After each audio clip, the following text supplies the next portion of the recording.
نحمده ونصلي على رسوله الكريم أما بعد قال الله تبارك وتعالى في القرآن المجيد أعوذ بالله من الشيطان الرجيم بسم الله الرحمن الرحيم ود كثير من أهل الكتاب لو يردونكم من بعد إيمانكم كفارا صدق اللہ العظیم۔ اللہ تعالی نے قرآن کریم کی اس آیت میں جو آپ حضرات کے سامنے پڑھی گئی ہے، اس میں فرمایا ہے ود کثیر من اہل الکتاب، کافروں میں سے، اہل کتاب میں سے، یہودیوں اور عیسائیوں میں سے زیادہ تر لوگ یہ چاہتے ہیں کہ تمہارے ایمان لانے کے بعد تمہیں کفر میں مبتلا کر دیں، یعنی وہ اس بات کو پسند نہیں کرتے کہ تم ایمان میں داخل ہو اور ایمان پر باقی رہو اور ایمان پر ہی تمہاری موت آئے، اس بات کو وہ پسند نہیں کرتے۔ کتابیں پڑھنے سے یہ بات معلوم ہوتی ہے کہ شروع ہی سے حضور اکرم صلی اللہ علیہ وسلم کے زمانے سے اور آج تک بھی یہی جھگڑا ہے، آج تک بھی یہی معاملہ اور یہی سوچ ہے کہ جو دوسرے لوگ ہیں، خاص طور سے یہودی اور عیسائی، وہ ایمان والوں کو بالکل پسند نہیں کرتے، ان کو برداشت نہیں کرتے، اور بہت سے لوگ تو یہ کہتے ہیں کہ فلسطین کا جھگڑا بھی یہی ہے، کیونکہ حضور اکرم صلی اللہ علیہ وسلم نے حدیث مبارکہ میں یہ پیشین گوئی کی تھی کہ آخر زمانے میں ایمان سمٹ کر وہی شام کے علاقے میں آ جائے گا، ایمان والے وہی باقی رہیں گے آخر قیامت کے قریب زمانے میں۔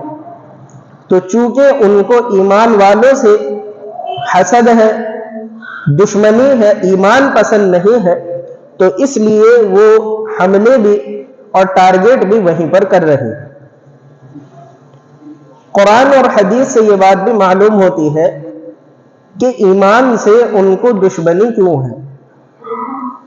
ایمان اصل میں اللہ تبارک و تعالی پر یقین کرنا ہے، جتنا زیادہ یقین اللہ تعالی پر ہوگا بندے کا ایمان اتنا ہی مضبوط ہوگا، اور اللہ پر یقین جتنا ہوگا اتنا ہی بندے کو اللہ تبارک و تعالی ترقیات عطا فرمائیں گے۔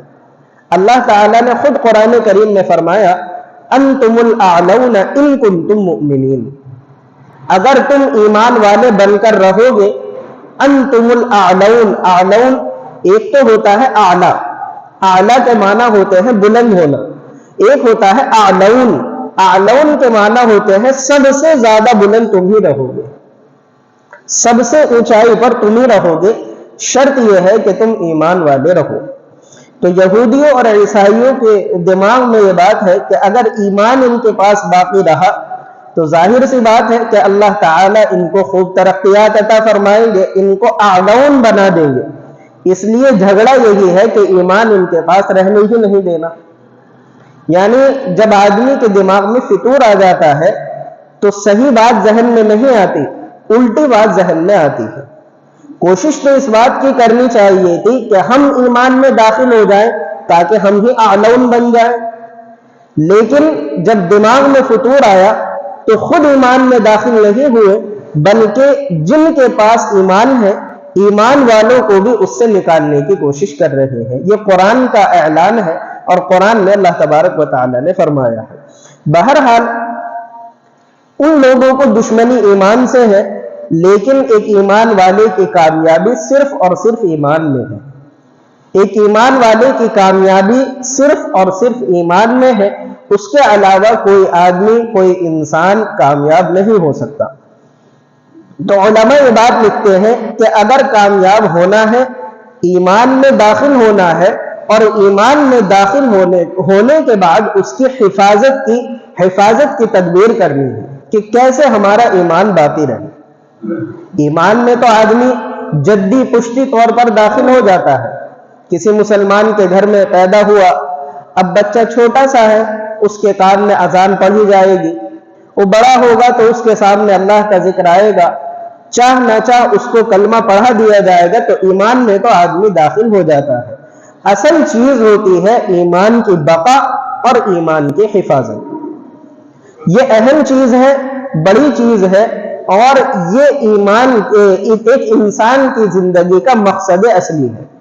ایمان پر باقی رہنا، ایمان پر زندگی گزارنا، اور ایمان پر ہی موت آ جائے، یہ آدمی کی زندگی کا مقصد ہے۔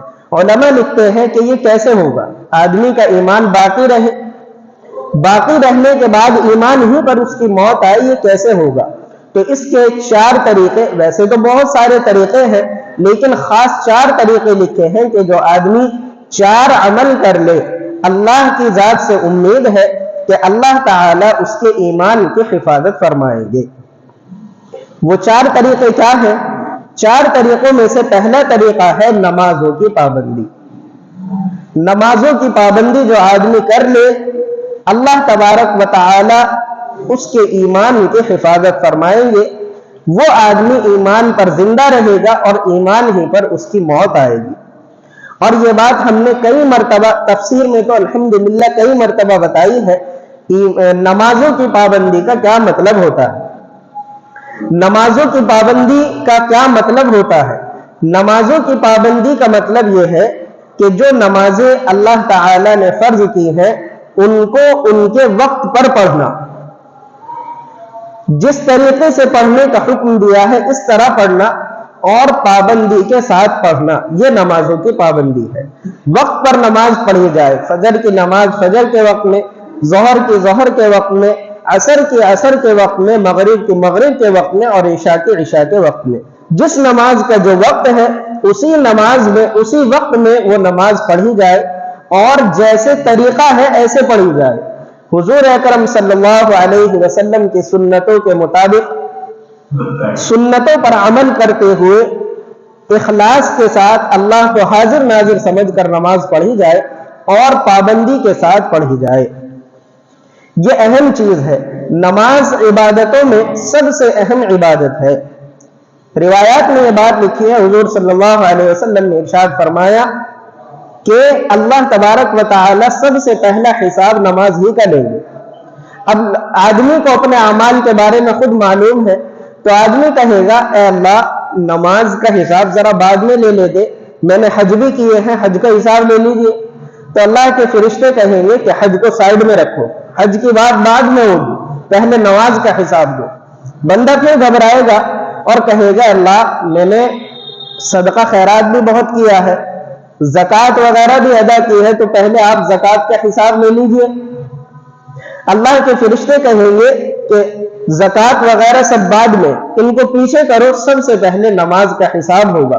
حضور صلی اللہ علیہ وسلم نے فرمایا کہ بندہ نماز کے حساب سے ٹلنے کی کوشش کرے گا، لیکن اللہ تعالیٰ سب سے پہلے اس کی نماز ہی کا حساب لیں گے، اور جو آدمی نماز میں پاس ہو گیا تو پھر اس کا آگے حساب بھی نہیں لیں گے۔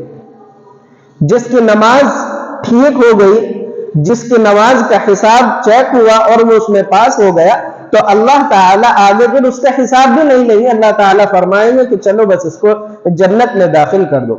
تو بتانا یہ ہے کہ ایمان کے حفاظت کے لیے 4 چیزوں میں سے سب سے پہلی چیز نمازوں کی پابندی ہے۔ دوسری چیز جو علماء لکھتے ہیں، دوسری چیز ہے کہ آدمی تکبر سے پاک رہے، تکبر سے بچا رہے۔ تکبر سے بچا رہے گا تو اللہ تعالیٰ اس کے ایمان کی حفاظت مرتے دم تک فرمائیں گے۔ کیا دلیل ہے؟ رسول اللہ صلی اللہ علیہ وسلم نے فرمایا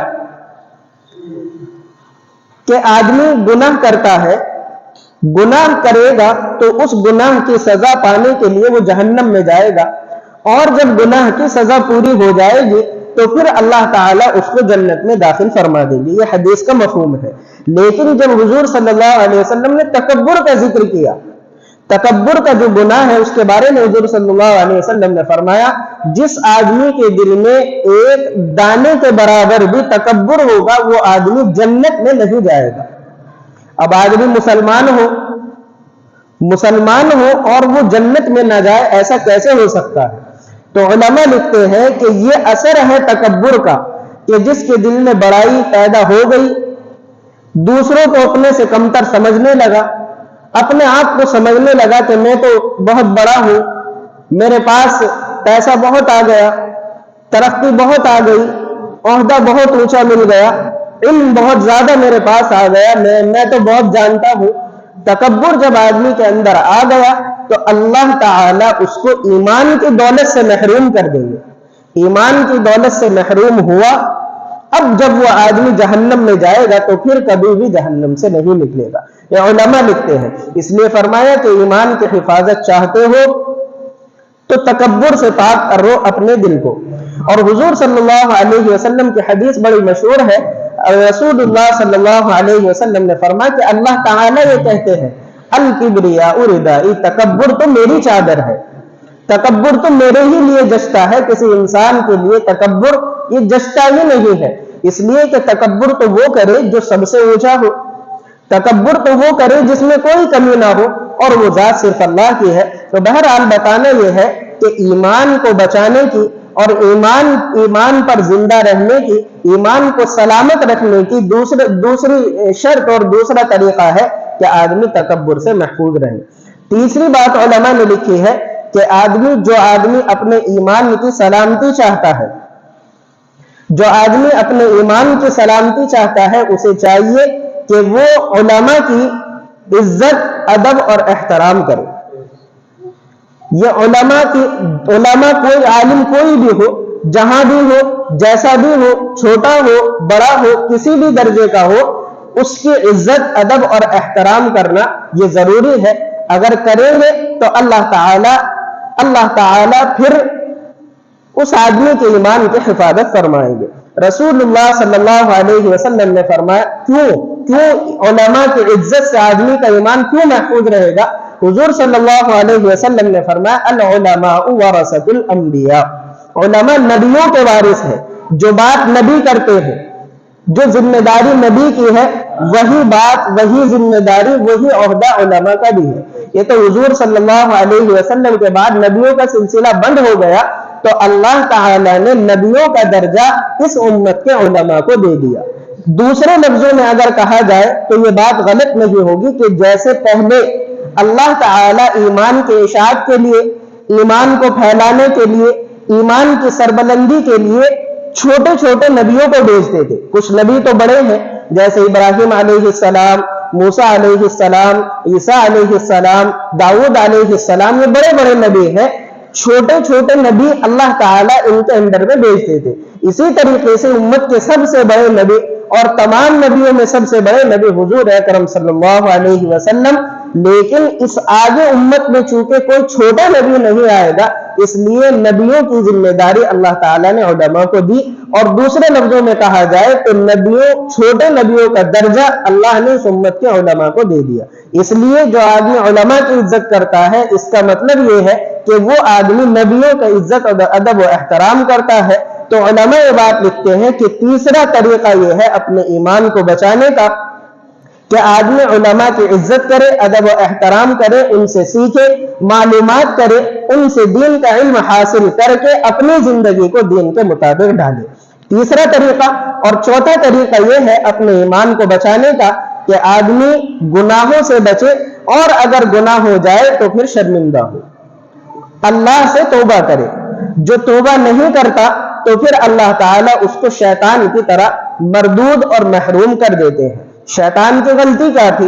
شیطان کی غلطی یہی تو تھی کہ اس نے غلطی کی، گناہ کیا، اللہ کی نافرمانی اس سے ہوئی، نافرمانی کرنے کے بعد اس نے اللہ سے معافی نہیں مانگی، یہی گناہ ہوا. ورنہ غلطی اور بھول چوک تو آدم علیہ السلام سے بھی ہوئی تھی، آدم علیہ السلام سے بھی تو بھول ہوئی تھی. فرق کیا ہے کہ شیطان کو اللہ نے قیامت تک کے لیے محروم کر دیا اور آدم علیہ السلام کو تمام نبیوں کا باپ بنا دیا اور سب سے پہلے نبی ان کو بنا دیا اور بہت سارے انعامات ان کے لیے ہیں۔ فرق کیا ہے؟ فرق یہ ہے کہ شیطان سے غلطی ہوئی تو اس نے اپنی غلطی کا اعتراف نہیں کیا، گناہ سے توبہ نہیں کی۔ آدم علیہ السلام سے غلطی ہوئی، روایات میں لکھا ہے کہ 40 سال تک روتے رہے، غلطی بھول جو ان سے ہوئی 40 سال تک روتے رہے۔ اللہ تعالیٰ نے ان کو معاف بھی کیا اور ان کے لیے عزتوں کے اعلان بھی کیے اور آج ادب و احترام سے ان کا نام لیا جاتا ہے۔ مسئلہ یہی ہے کہ آدمی اگر ایمان کی حفاظت چاہتا ہے تو گناہ تو ہر انسان سے ہوتے ہیں، یہ بات تو ذہن میں بٹھا لینی چاہیے کہ غلطی تو ہوگی۔ انسان کا کام یہ ہے کہ جہاں تک کوشش ہو گناہوں سے بچے اور اگر گناہ ہو جائے فوراً اللہ سے توبہ کرے۔ تو علماء نے یہ 4 باتیں لکھی ہے کہ اس دور میں حضور اکرم صلی اللہ علیہ وسلم کی ایک حدیث کا مفہوم ہے کہ قیامت کے قریب ایسا زمانہ آئے گا، قیامت کے قریب ایسا زمانہ آئے گا کہ آدمی کو اپنا ایمان بچانا مشکل ہو جائے گا، اور جو ایمان والے نہیں ہوں گے، یعنی کہنے کو وہ مسلمان ہو لیکن جن کے دل میں ایمان نہیں ہوگا ان کی حالت کیا ہوگی؟ یہ حدیث میں حضور صلی اللہ علیہ وسلم نے بیان فرمایا کہ اگر ایک باپ کے 100 بیٹے ہوں گے، اگر ایک باپ کے 100 بیٹے ہوں گے تو ان میں سے 90-95 قتل کر دیے جائیں گے، 5 ہی باقی رہیں گے، اور وہ 5 وہ ہوں گے جن کے دل میں ایمان ہوگا، 95 وہ ہوں گے جن کے دل میں ایمان نہیں ہوگا۔ کہنے کے لیے ہوں گے مسلمان لیکن ہوگا نہیں ایمان۔ اب یہ بات زیادہ سمجھانے کی ضرورت نہیں ہے، زیادہ اس پر تفسیر کی ضرورت نہیں ہے، کیونکہ ہم جانتے ہیں کہ ہم صرف نماز پڑھ کر اپنے آپ کو مسلمان کہتے ہیں، ورنہ نہ میرا اخلاق ٹھیک، نہ میرا معاملہ ٹھیک، نہ میری معاشرت ٹھیک، نہ میرا آپسی تعلق ٹھیک، یہ تو ہم سب اپنے بارے میں جانتے ہیں۔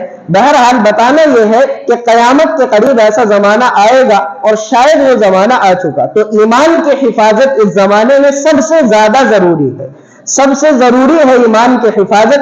جس نے کر لی وہی کامیاب۔ اور ایمان کی حفاظت کے 4 طریقے بتائے ہیں۔ سب سے پہلا طریقہ یہ ہے کہ آدمی اپنے آپ کو، سب سے پہلی بات یہ ہے کہ آدمی نمازوں کی پابندی کرے، اور دوسری بات کہ آدمی تکبر سے پاک رہے، اور تیسری بات علماء کا ادب و احترام، اور چوتھی بات گناہ ہو جائے تو فوراً اللہ کی طرف رجوع کرے۔ اللہ تعالی ہم سب کے ایمان کو سلامت اور محفوظ فرمائے۔